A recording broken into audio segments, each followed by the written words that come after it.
Itulah keinginan dan harapan kami ya Bapak. Melalui segenap hidup kami boleh senantiasa menyembah Engkau. Satu-satunya Allah yang benar, satu-satunya Allah yang hidup. Elohim Yahweh namanya, yang kami kenal di dalam nama Yesus. Bapa, sungguh kami bersyukur pagi ini kami boleh ada sebagaimana kami ada. Bahkan kesempatan itu Kau berikan lagi atas kami untuk berbakti, beribadah bersama, memuji, mengagungkan Engkau. Dan saatnya kami mendengarkan suara-Mu. Berbicaralah ya Bapa, taruh perkataan-Mu pada mulut bibir hamba-Mu ini. Apa yang harus hamba sampaikan? Kiranya hanya merupakan kerinduan dan keinginan hati-Mu saja. Bapa, tolonglah kami semua untuk mengerti, urapilah kami semua, sehingga apa yang kami dengar boleh kami hidupi. Terima kasih, di dalam nama Yesus kami sambut firman-Mu. Mari setiap kita yang sudah siap katakan bersama saya, amin, amin. Shalom Bapak Ibu Saudara yang dikasihi Tuhan. Puji Tuhan ya, kita masih bisa beribadah kembali bersama. Saya percaya ini bukan satu kebetulan. Bapak Ibu Saudara, kita harus sadar bahwa keadaan tidak semakin baik. Ya, iblis terus bekerja. Itulah sebabnya kita harus menyadari bahwa dalam setiap langkah hidup kita, detak jantung kita, kapanpun, dimanapun, kita selalu memerlukan Tuhan. Yang perlu Tuhan katakan amin. Kita akan pujikan terlebih dahulu pujian ini.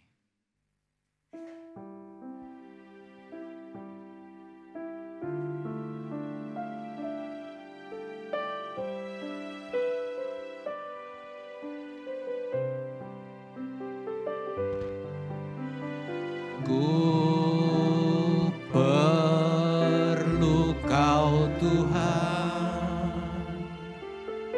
ku perlu Kau Tuhan, hanya Kau yang ku perlu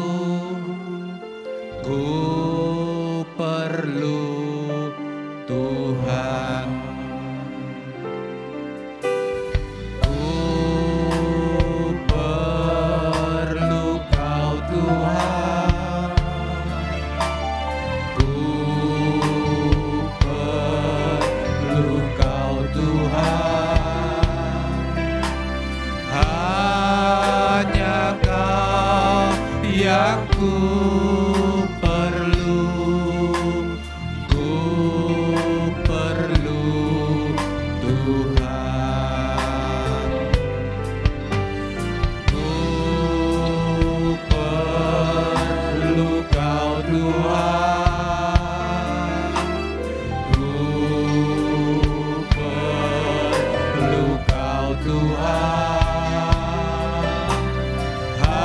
hanya Kau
saudara, kalau saudara benar-benar dari dalam hati saudara memerlukan Tuhan, Tuhan pasti tahu, Tuhan pasti tidak akan tinggal diam. Tuhan pasti akan hadir di dalam hidup saudara. Tidak hanya itu, Tuhan pasti tidak akan membiarkan saudara sendiri. Tuhan tidak akan membiarkan saudara menghadapi pergumulan saudara sendiri. Tetapi Tuhan pasti menolong saudara. Sadar akan hal itu saudara. Pegang tanganku, pegang tanganku, janganlah Tuhan lalui, berilah berkat-Mu. Lagi katakan pegang. Pegang tanganku, pegang tanganku, janganlah Tuhan lalui, berilah berkat. Pegang tanganku, pegang tanganku, pegang tanganku, janganlah Tuhan lalui, berilah berkat-Mu.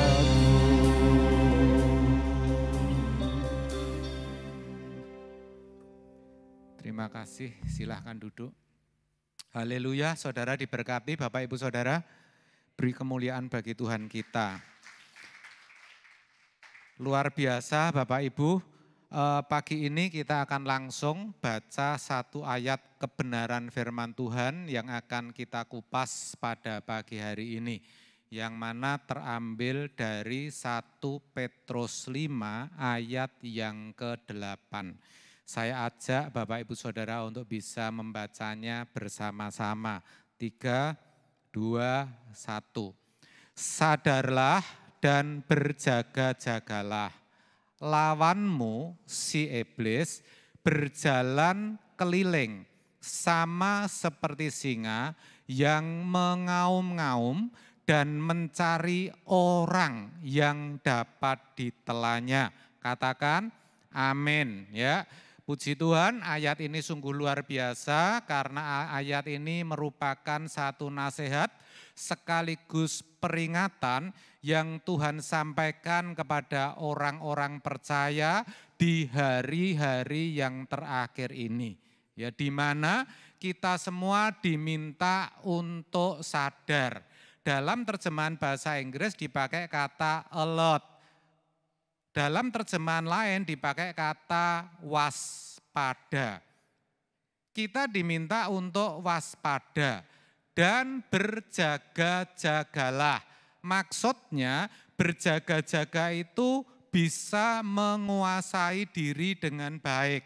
Berjaga-jaga artinya bersiaga, siap sedia menghadapi apapun juga. Dalam konteks ini kita diingatkan bahwa sebagai orang percaya kita memiliki lawan, kita memiliki musuh saudara.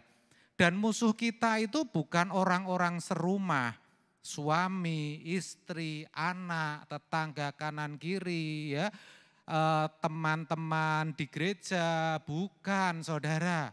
Sebab itu saudara jangan sampai memusuhi mereka saudara, tetapi sebaliknya saudara harus berdamai dengan mereka. Amin saudara.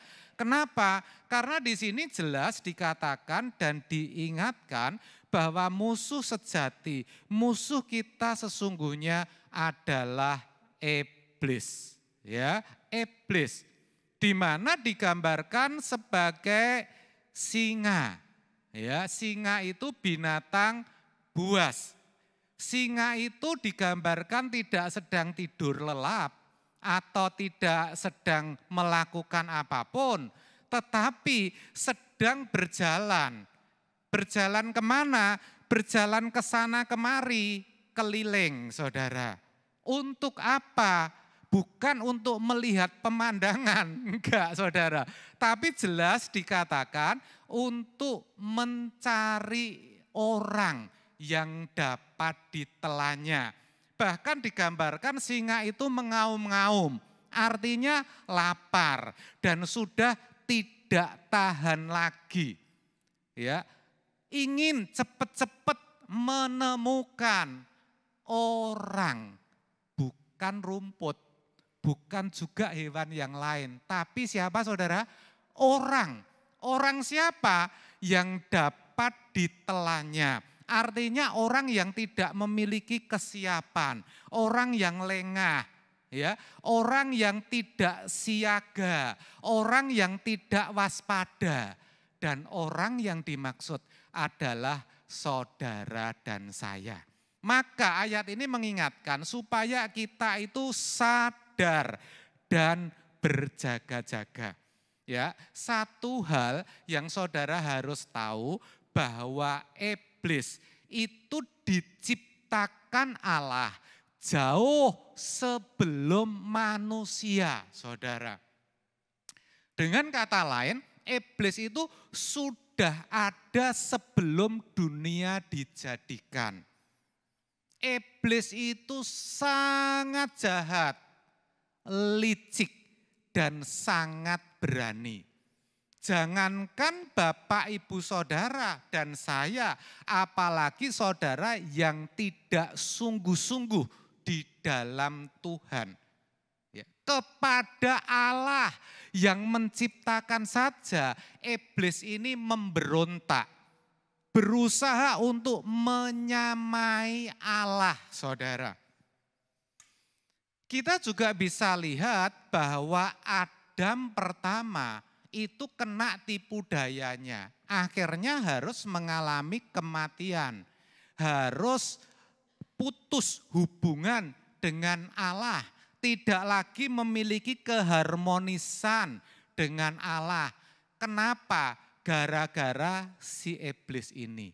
Ya, dia begitu saudara licik. Bahkan Alkitab mencatat Tuhan Yesus ketika ia mengenakan tubuh daging, menjadi manusia seperti saudara dan saya, itu pun hendak dijatuhkannya. Dengan cara apa, Pak? Dengan cara memberikan godaan-godaan. Ya, jadi kita harus tahu bahwa salah satu cara iblis menjatuhkan manusia adalah dengan memberikan godaan, saudara. Saya percaya Bapak, Ibu, Saudara sekalian dan juga saya tentu pernah mengalami yang namanya apa? Godaan. Ini sungguh berani karena sebenarnya iblis tahu kalau Yesus itu anak Allah, tetapi dia tetap berani memberikan godaan. Nah, ayat perenungan kita tadi mengingatkan supaya saudara dan saya sadar dan berjaga-jaga.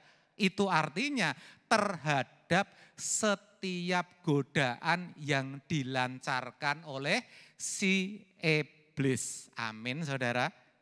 Sebab itu kita perlu tahu, kita perlu ngerti seperti apa atau godaan itu, atau macam apa godaan yang diberikan oleh iblis. Godaan yang paling lengkap itu yang diberikan kepada yang mulia Tuhan Yesus. Oleh sebab itu kita juga akan belajar dari godaan-godaan yang diberikan kepada Yesus, saudara. Apa itu? Yang pertama, saudara. Yang pertama adalah godaan untuk mengubah batu menjadi roti. Jadi ketika Yesus atau setelah tepatnya Yesus berpuasa 40 hari 40 malam, tidak makan, tidak minum, dia dibawa oleh Roh ya ke padang gurun. Di sanalah digoda oleh iblis. Di mana dicatat di dalam Matius 4 ayat 3 begini Saudara. Lalu datanglah si pencoba itu dan berkata kepada Yesus, "Jika engkau anak Allah, perintahkanlah supaya batu-batu ini menjadi roti." Ini godaan Saudara. Apa yang Saudara dapat kalau membaca ayat ini?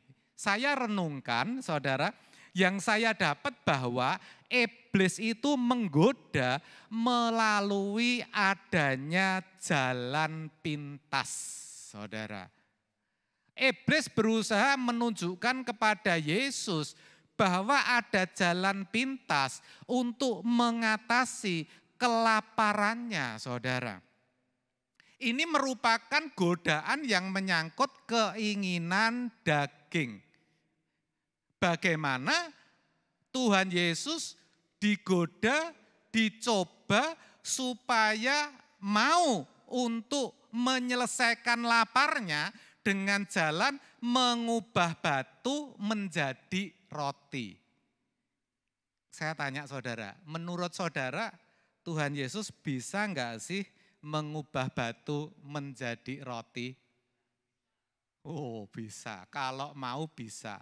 Sekarang saya tanya, kalau Bapak Ibu Saudara dan saya ya kan juga menerima godaan ini ya kan? Saya tadi sudah katakan godaan apa? Mengubah batu menjadi roti. Ya, Saudara kira-kira bisa enggak mengubah batu menjadi roti? Saya tanya. Halo? Enggak bisa ya Saudara ya? Jawabnya bisa Saudara. Karena mengubah batu menjadi roti ini bicara soal menggunakan jalan pintas. Kita harus sadar, seringkali di antara kita itu enggak mau repot, enggak mau susah-susah, apalagi menderita. Amin Saudara. Maunya cepat, maunya instan, maunya jalan pintas Saudara. Yang sederhana saja yang berkaitan dengan jalan itu kalau di lalu lintas Saudara. Benar enggak Saudara? Kita kena tilang apakah melanggar lampu lalu lintas, pajak kendaraan yang mati atau tidak membawa SIM. Kita mestinya harus sidang Saudara. Tetapi berapa banyak Saudara lihat, bahkan kita alami sendiri, kita seringkali mengubah batu menjadi apa Saudara? Roti Saudara. Ya lebih baik apa? Damai Saudara. Benar enggak Saudara? Itu yang sederhana. Lah iblis tahu dan sebenarnya dunia ini menyediakan fasilitas-fasilitas yang ya memungkinkan seseorang memiliki jalan pintas Saudara. Ya, contohnya apa? Contohnya ada berbagai pinjaman dengan cepat, mudah, tanpa disurvei. Oh HP banjir dengan berita seperti itu Saudara. Benar enggak? Ada yang manual lewat bank, lewat koperasi itu cara-cara manual. Tetapi ada juga yang dengan cara-cara virtual melalui apa? Pinjaman online, fintech Saudara. Cuma bermodalkan HP tanpa bertemu siapapun uang bisa datang. Ada juga yang melanda rakyat kecil ya. Pinjaman bank plecet Saudara. Sekarang kita bayangkan kalau kita lagi butuh-butuhnya, hujan melulu sore hari, dagangan sepi, kebutuhan tidak bisa dikurangi, ya bahkan hutang-hutang jatuh tempo, tiap hari ada saja orang yang telepon, minta dibayar hutangnya, mau cari pinjaman kemana lagi, pusing Saudara.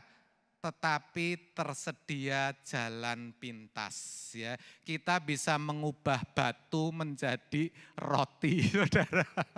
Dan kita bisa lihat banyak di antara kita, orang-orang di sekitar kita kena godaan ini, saudara.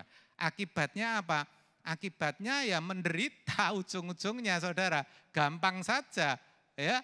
Yang namanya untuk membeli motor, membeli mobil, ya dimungkinkan dengan cara cepat, mudah, dan aman dengan DP ringan, angsuran ringan, tapi tenornya 6 tahun ya saudara, panjang. Istilahnya kalau mainan dengan anak-anak waktu kita kecil itu dikungkum terus gitu ya. Hidupnya cuma untuk bayar apa? Angsuran Bapak Ibu Saudara. Benar gak saudara? Padahal juga belum mampu. Akhirnya apa? Akhirnya karena uangnya sedikit diambillah motor. Ujung-ujungnya 3 bulan ditarik debt kolektor. Masih ditagih ke sana kemari. Kok bisa begitu pertanyaannya? Karena mengubah batu menjadi roti. Saudara jangan begitu saudara ya. Banyak orang yang ingin, apalagi anak-anak muda sekarang ya, lebih seneng kalau bisa itu kerjanya sedikit, syukur-syukur enggak kerja, tetapi dapat duit yang banyak dengan cara yang cepat. Akhirnya jatuh ke dalam berbagai investasi bodong, saudara. Investasi bodong yang saya maksud investasi yang menjanjikan, ditawarkan oleh banyak pihak. Bahkan tidak jarang yang menawarkan itu keluarga sendiri, orang-orang dekat sendiri, ayo ikut, ayo gabung. Sehingga akhirnya tidak sedikit yang main uang kripto. Sekarang ada uang kripto loh saudara. Ngeri ya saudara ya, virtual semua ya. Ada mesin robot, kita bisa investasi yang jalankan mesin. Ntar kalau mau kalah atau mau rugi, mesin itu bisa kasih tahu kita supaya enggak rugi. Tapi faktanya saya ketemukan, saya melihat beberapa orang, bahkan ada yang saya kenal, itu jatuh di dalam godaan itu. Uangnya ada yang puluhan, ratusan juta, bahkan miliar saudara, ya gagal kembali. Jangankan untung, ya kembali saja tidak. Bahkan ada yang hitungan hari, dalam waktu sehari uang lenyap. Kenapa bisa begitu saudara? Mengubah batu menjadi roti saudara. Itulah sebabnya ya orang seringkali menyalahgunakan jabatan, memakai uang perusahaan, korupsi, terima suap ya. Kenapa bisa begitu? Sampai memasarkan segala sesuatu, menjual barang yang tidak legal. Jual obat-obat terlarang, narkoba. Oh itu kan saya enggak Pak. Iya tapi kita juga pernah lihat, pernah menjumpai ya. Waktu itu ada atau populer istilah tiren, mati kemarin ya, yang dijual apa? Ayam ya, mati kemarin dijual murah saudara. Nah supaya apa? Supaya cepat kaya, cari apa? Jalan pintas. Rumah tangga banyak juga yang kena ini. Ya tentu kalau rumah tangga baru seumur jagung setahun 2 tahun ya. Jangankan setahun 2 tahun, 5-10 tahun masih ribut melulu, belum ada kecocokan, apalagi baru setahun 2 tahun 5 tahun. Ya, enggak mau menyelesaikan dengan baik. Lebih baik apa saudara? Cerai. Ya, sudahlah enggak hidup bersama lagi. Mengubah batu jadi roti saudara. Ujung-ujungnya berantakan. Hancur rumah tangganya. Ya, ini penting kita sadari. Jadi godaan itu sejatinya sudah bahkan bukan tidak mungkin sedang melanda Bapak Ibu Saudara sekarang ini. Dan kalau itu saudara sedang alami saat ini, pulang dari tempat ini bertobat saudara. Jangan saudara terusin. Coba lihat kanan kiri saudara, pasti ada kelihatan itu. Yang sedang pengen mengubah batu menjadi apa? Roti saudara. Jangan saudara ya. Itu yang pertama. Godaan yang kedua apa saudara? Godaan yang kedua adalah menjatuhkan diri dari bumbungan bait Allah. Itu ada di Matius 4 ayat yang ke-6. Dikatakan demikian. Lalu iblis berkata kepada Yesus, jika engkau anak Allah, jatuhkanlah dirimu ke bawah. Sebab ada tertulis, mengenai engkau, ia akan memerintahkan malaikat-malaikatnya dan mereka akan menatang engkau di atas tangannya, supaya kakimu jangan teratuk kepada batu. Ya, ini Tuhan Yesus sedang dicoba, sedang digoda. Di sini iblis menggoda melalui apa? Keakuan atau ego. Ini bicara tentang keangkuhan hidup, saudara. Ya, keakuan kita itu sesungguhnya sangat kuat dan itu menarik perhatian si jahat, iblis. Sehingga iblis tahu kalau iblis bisa menggoda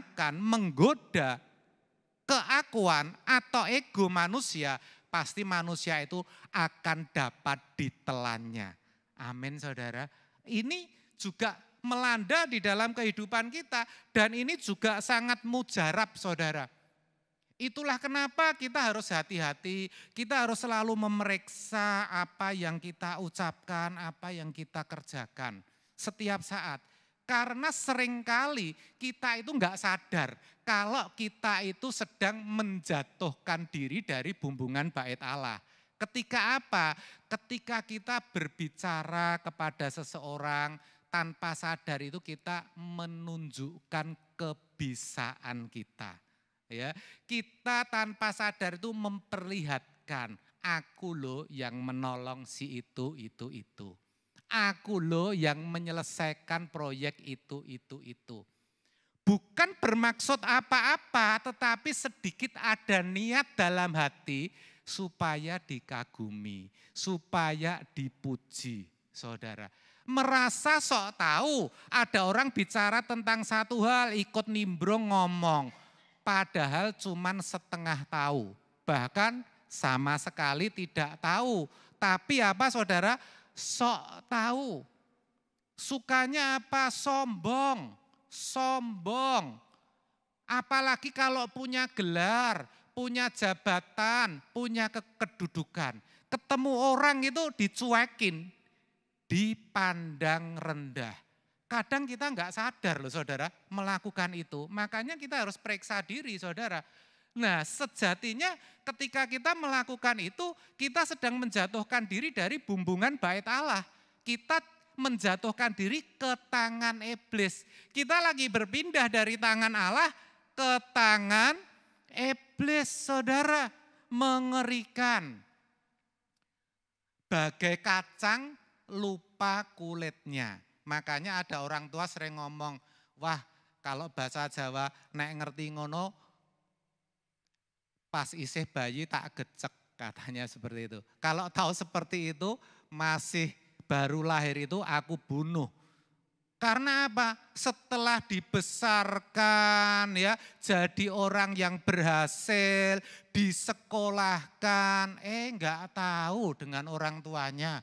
Malah berani, saudara. Malah melawan, saudara. Bayangkan, jadi apa? Pemberontak. Itu sejatinya orang yang lupa pada asal usulnya, saudara.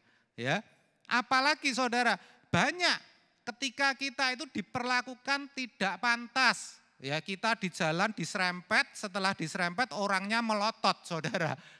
Itu menggoda keakuan kita. Enggak tahu gua siapa ya, gua kejar lu gitu ya.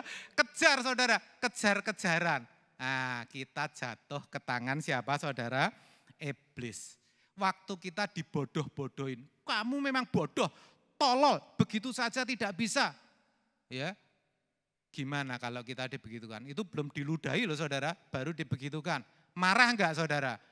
Nah, kalau mau jujur, ya telinga merah dulu sebelum marah ya, saudara. Mata ya melotot dulu, baru marah, saudara. Nah, kita enggak bisa dibegitukan.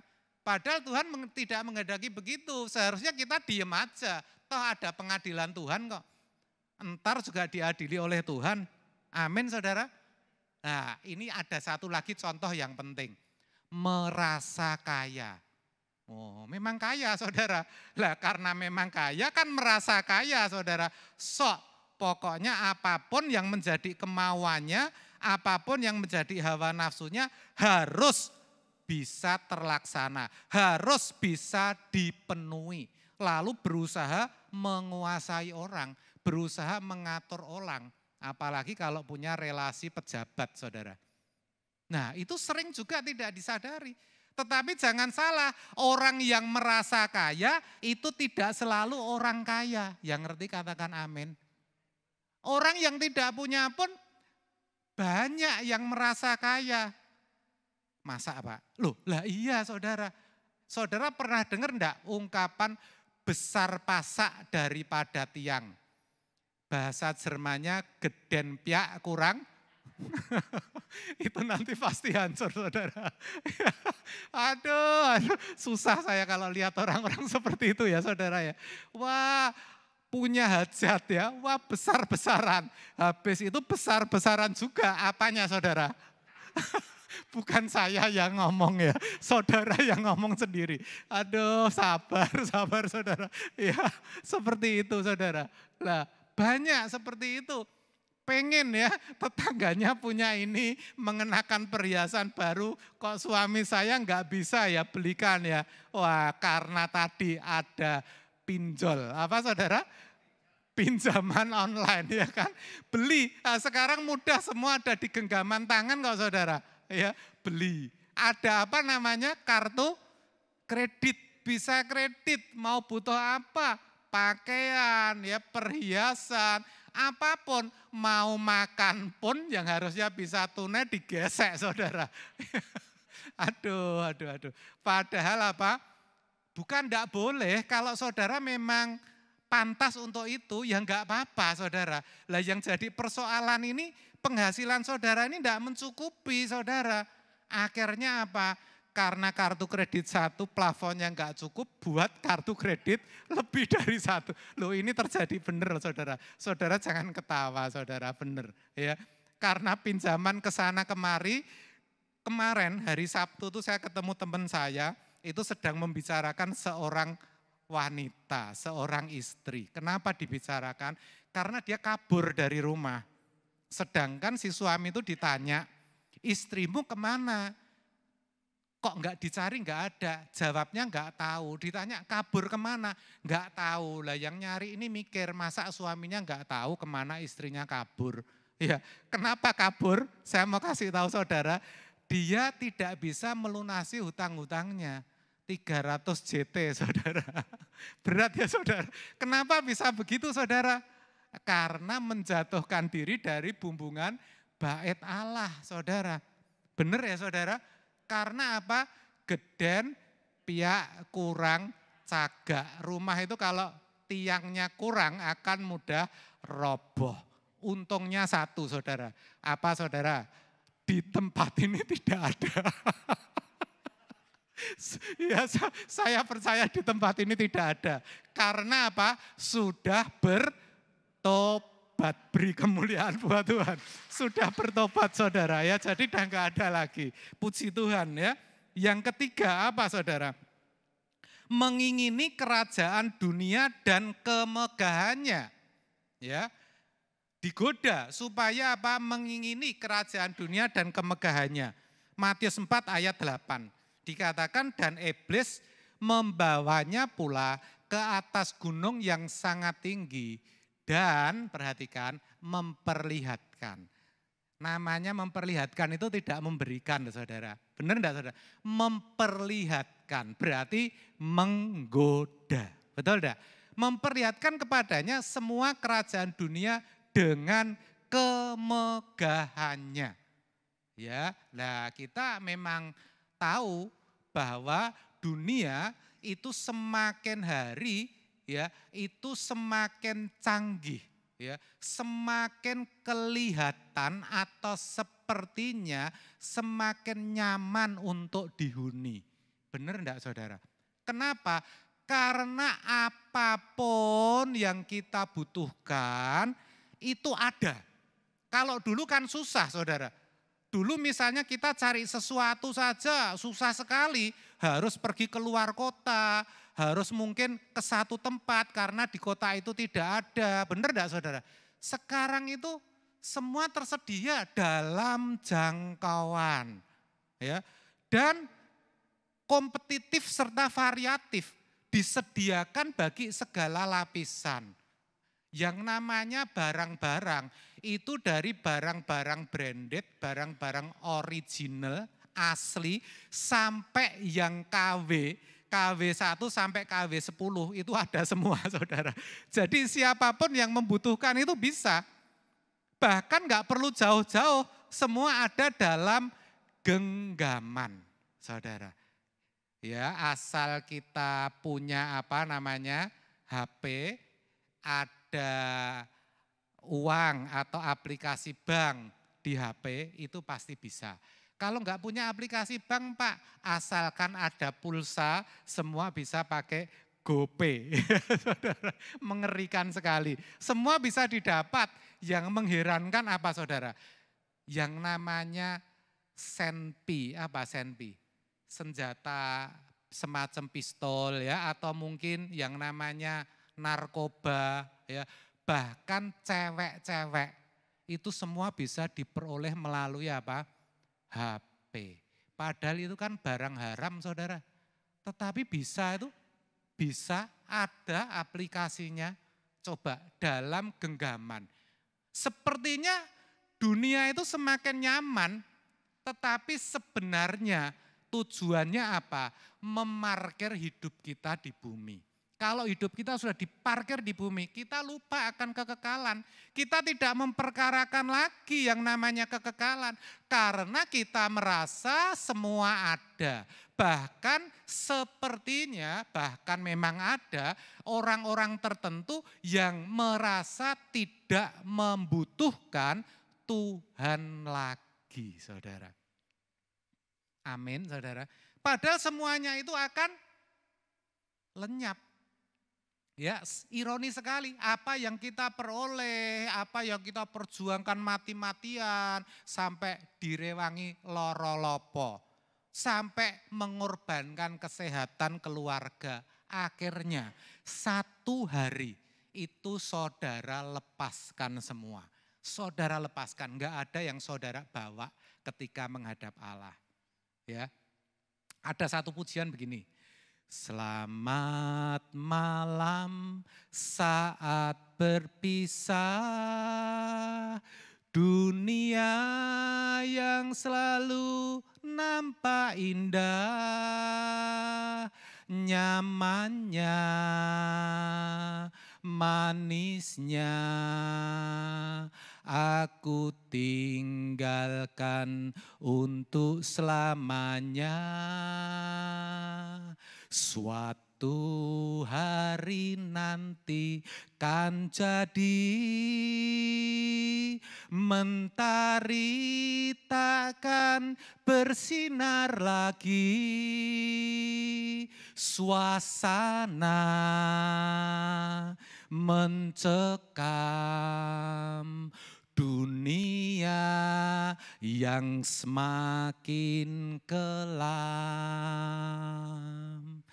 Tuhan, Engkau mengingat aku waktu alam semesta menderu.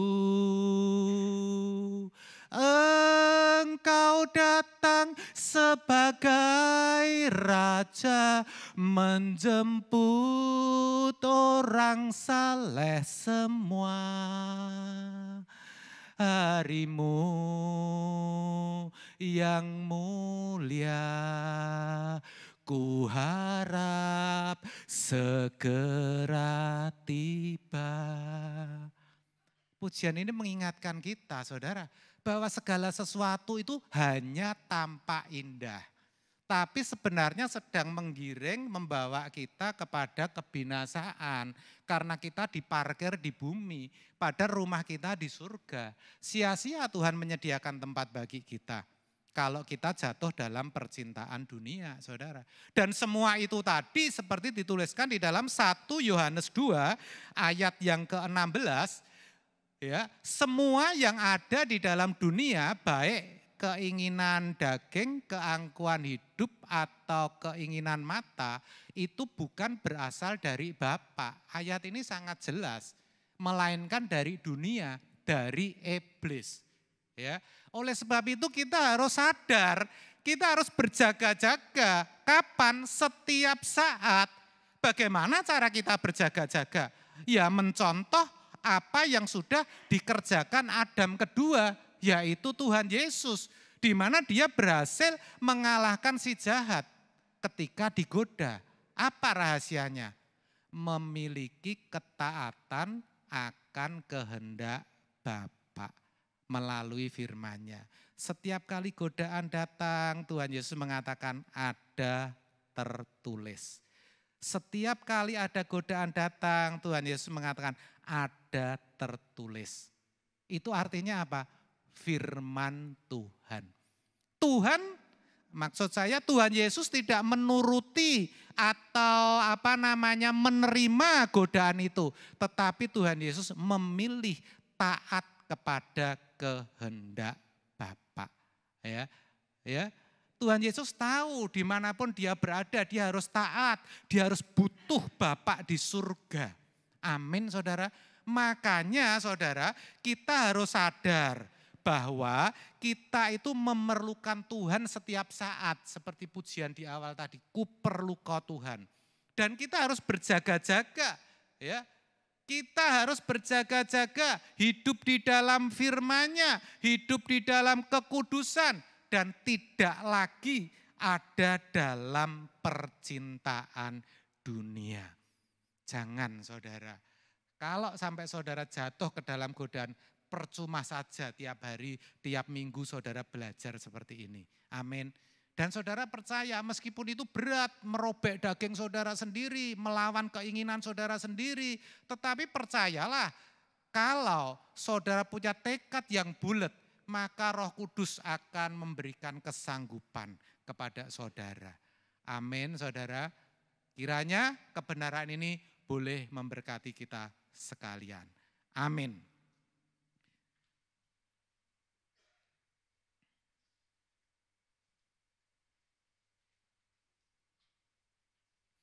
Kita pujikan satu pujian.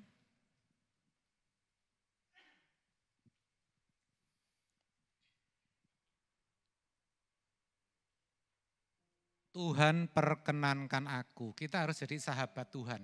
Bukan saja nanti di kekekalan, tetapi sejak kita hidup di bumi. Ya, caranya gimana? Selalu taat pada kehendaknya, hidup dalam rencananya. Ya.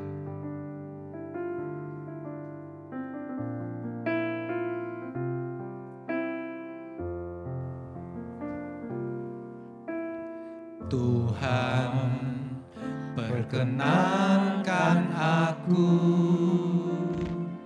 selalu ada di sampingmu. Sejak ku hidup di bumi sampai di keabadian, ku iring Tuhan.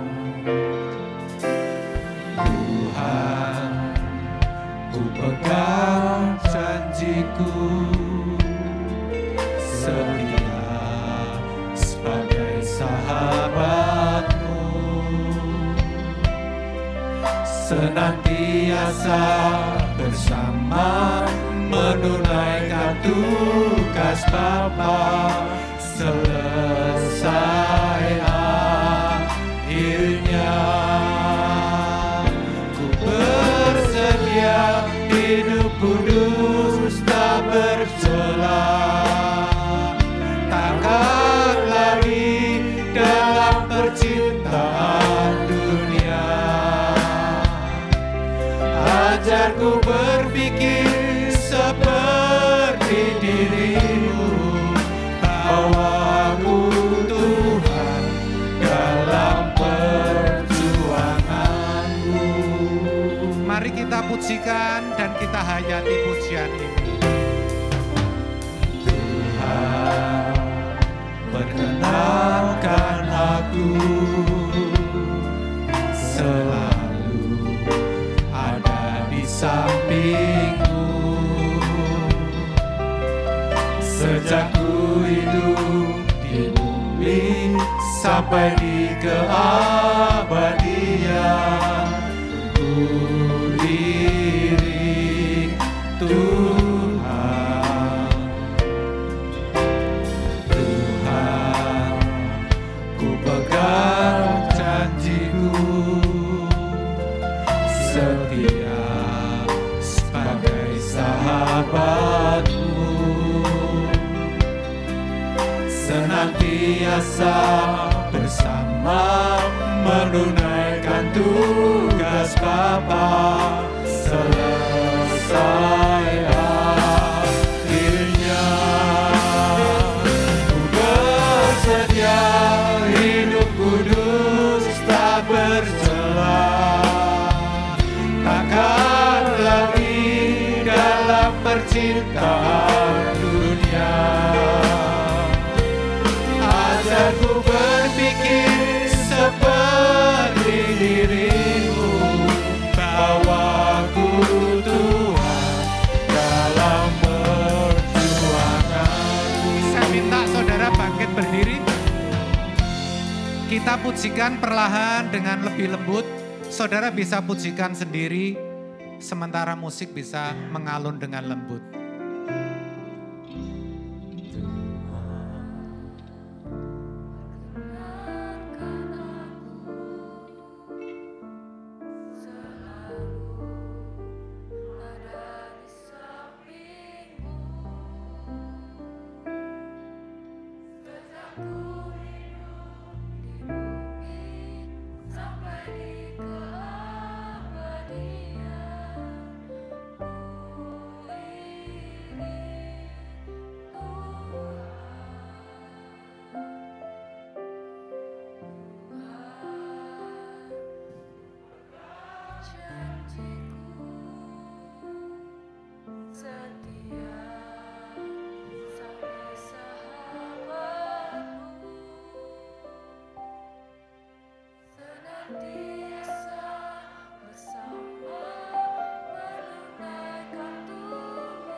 Amin.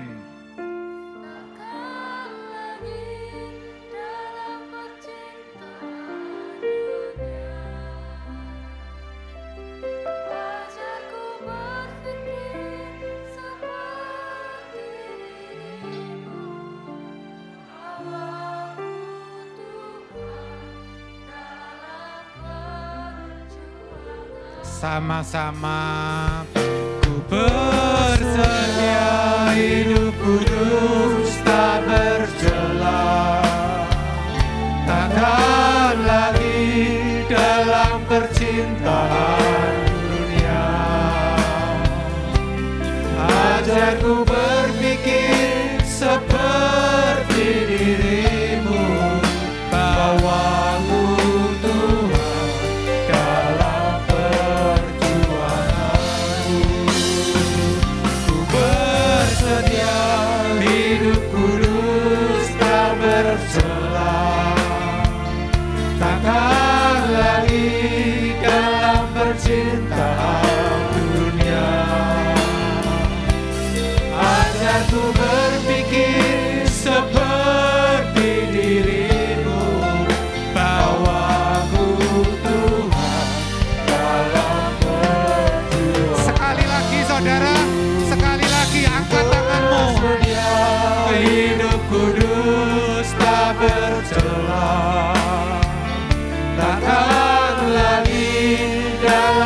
cinta dunia.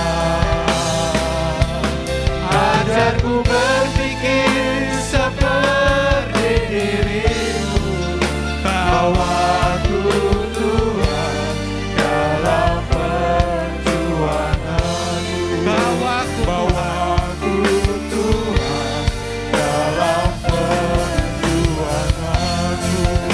Bawaku Tuhan dalam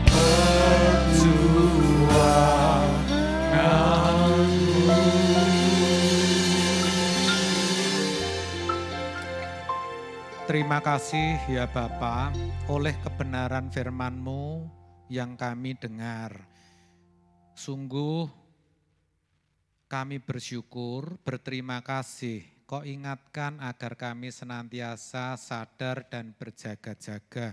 Oleh karena lawan kami, si iblis tidak tidur. Sebaliknya terus melancarkan godaan demi godaan di dalam hidup kami. Kami terus dimotivasi, didorong agar kami mengubah batu menjadi roti. Agar kami menjatuhkan diri ke tangan si iblis. Menjatuhkan diri dari bumbungan bait Allah. Agar kami tergoda mengingini dunia beserta keindahannya. Bapak, kami benar-benar mau bertobat. Karena kami sadar itu bukan berasal daripadamu, itu berasal dari dunia yang akan mencengkeram, membelenggu, bahkan menggiring kami kepada kebinasaan. Tekad kami sudah bulat ya Bapa untuk lepas dari percintaan dunia. Kiranya Engkau menolong dan memampukan kami. Terima kasih, kami percaya ya Bapak setiap anak-anak-Mu yang hadir, yang mengikuti program ini, yang mendengarkan, memperhatikan dengan sungguh-sungguh, menyimpan dalam hatinya, bahkan menghidupinya, maka apapun yang menjadi pergumulan hidupnya, Engkau menolong, Engkau memberkati. Terima kasih, di dalam nama Yesus kami sudah berdoa dan bersyukur. Amin, amin. Silahkan duduk.